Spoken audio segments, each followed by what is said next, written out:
Hello my dear family, welcome to మీ సుధక్క ముచ్చట్లు. ఎప్పట్లాగానే ఈరోజు కూడా ఒక మంచి రెసిపీతో మీ ముందుకు వచ్చింది మీ సుధక్క. ఇప్పుడు నేను చూపించబోయే ఈ కేక్ రెసిపీకి మైదా అవసరం లేదు, ఓవెన్ అవసరం లేదు, ఎగ్ అవసరం లేదు. ప్యూర్గా గోధుమ పిండితో ఈ కేక్ని అయితే చేసేసి మంచిగా ఎంజాయ్ చేయవచ్చు. నాలాగా ఎవరైతే ఎగ్ కూడా టచ్ చెయ్యని ప్యూర్ వెజిటేరియన్స్ కోసమే ఈ కేక్ రెసిపీని అయితే మీ ముందుకు తీసుకొని వచ్చేసాను. అసలు ఆలస్యం చేయకుండా ఈ సాఫ్టీ ఎగ్లెస్ కేక్ను మన ఇంట్లో ఎలా చేస్తాను అనేది ఈ వీడియోలో చూపిస్తానండి. ఫస్ట్ టైం కనుక మన ఛానల్ని ఈరోజే చూస్తూ ఉంటే ఛానల్ని ఇప్పుడే సబ్స్క్రైబ్ చేసుకోండి. వీడియోలు నచ్చితే లైక్ చేయండి, షేర్ చేయండి. మరిన్ని వీడియోల కోసం ఛానల్ని సబ్స్క్రైబ్ చేసుకోవడం మాత్రం అస్సలు మర్చిపోవద్దు.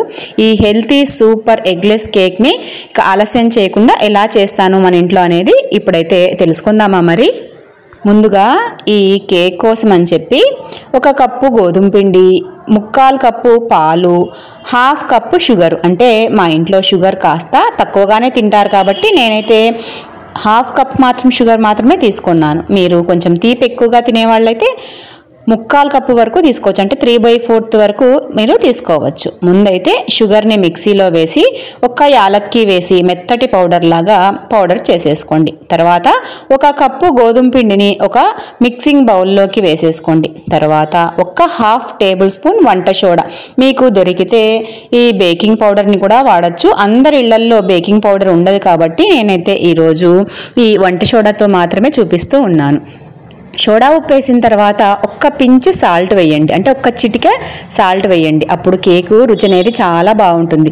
తర్వాత మనం పౌడర్గా చేసి పెట్టుకున్న షుగర్ పౌడర్ని కూడా ఈ గోధుమ పిండిలో వేసేసుకోండి. తర్వాత 2 టేబుల్ స్పూన్ల నెయ్యిని వేసుకున్నాను. నెయ్యి అవైలబుల్లో లేకపోతే మామూలు మనం కుకింగ్ ఆయిల్ని వేసుకొని కొంచెంగా పాలను యాడ్ చేస్తూ ఇలాగా విస్కర్ సహాయంతో కానీ లేదా 1 స్పూన్ సహాయంతో కానీ బాగా మిక్స్ చేసుకోండి. అంటే ఈ గోధుమ పిండిలో ఎలాంటి ఉండలు లేకోకుండా ఇలాగా బాగా విస్క్ చేసుకోండి. మన కేక్ అనేది మనం ఎంతసేపు ఇలా విస్క్ చేసుకుంటాము అనే దానిపైనే ఆధారపడి ఉంటుంది. ఇలాగా కలుపుతూనే ఉండాలి. మనము కేక్ ఉడికేది టైం పడుతుంది, కానీ ఈ కలుపుకునేదంతా కూడా కరెక్ట్గా 10 నిమిషాల్లో ఈ పనంతా కూడా మనం చేసేసుకోవచ్చు. ఇక బేక్ కావడమే మనకు కొంచెం టైం అయితే తీసుకుంటుంది. ఇలాగా కొంచెంగా పాలను వేస్తూ మధ్యలో విస్క్ చేస్తూ మొత్తం పాలు కంప్లీట్ అయ్యేంత వరకు కూడా ఇదే ప్రాసెస్నే చేసి మంచిగా పిండంతా కూడా విస్క్ చేసుకోవాలి. తర్వాత మనము ఇవి ఏదైనా సరే కేక్ మౌల్డ్లో వేసుకోవచ్చు. మన ఇంట్లో కేక్ మౌల్డ్ ఒకవేళ లేకపోతే ఇలాగ చిన్న కప్స్ కానీ గ్లాసులు కానీ అన్నిటికీ కొద్దిగా ఆయిల్ని అయితే అప్లై చేసుకొని కొంచెంగా ఈ గోధుమ పిండితోనే డస్టింగ్ అనేది చేసేసుకోవాలి. మనం ఇలా చేసుకున్నప్పుడు కేక్ బేక్ చేసిన తర్వాత కప్ నుంచి కేకు మనకు ఈజీగా బయటికి వస్తుందన్నమాట. మీలో ఎంతమంది నాలాగా ఎగ్ వేస్తారని చెప్పి కేకులు కూడా టచ్ చేయరో డెఫినెట్గా కమెంట్ చేసి నాతో అయితే షేర్ చేసుకోండి. మీ అందరికీ కూడా ఈ ఎగ్లెస్ కేక్ రెసిపీ అయితే యూజ్ అవుతుందనే అనుకుంటూ ఉన్నాను. ఇక ఈ విధంగా అయితే అన్ని కప్పులకు పిండి అయితే అంతా కూడా ఇలాగా డస్ట్ చేసి పెట్టుకున్నాను. తర్వాత మనం ముందుగానే ప్రిపేర్ చేసి పెట్టుకునే ఈ కేక్ బ్యాటర్ ఉంది కదా, 1/2 కప్పు కంటే ఎక్కువగా వేస్తే మనకు ఫుల్గా వచ్చేస్తుంది, ఇదే పొంగిపోయి మొత్తంగా. అందుకనే నేను కప్పుల్లో అయితే 1/2 వరకే వేస్తూ ఉన్నాను బ్యాటర్ అంతా కూడా.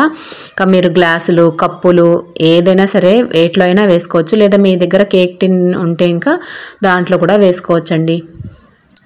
అన్నీ వేసిన తర్వాత ఒకసారి ఇలాగా ట్యాప్ చేసుకున్నామంటే ఎక్కడా కూడా ఎయిర్ బబుల్స్ అనేవి ఫామ్ కాకోకుండా ఈవెన్గా పిండి అంతా కూడా స్ప్రెడ్ అవుతుంది.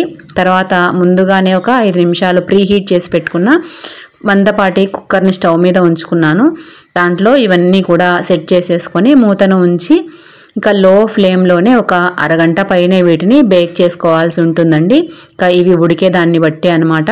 మధ్యలో ఒకసారి లిడ్ ఓపెన్ చేసి మనము ఫోర్క్ కానీ లేదా చాకు కానీ గుచ్చి మనం తీసామంటే దానికి పిండి ఎక్కడా కూడా అంటుకోకుండా వస్తే అప్పుడు మనకు కేక్ అనేది రెడీ అయిపోయినట్టు తెలుస్తుంది.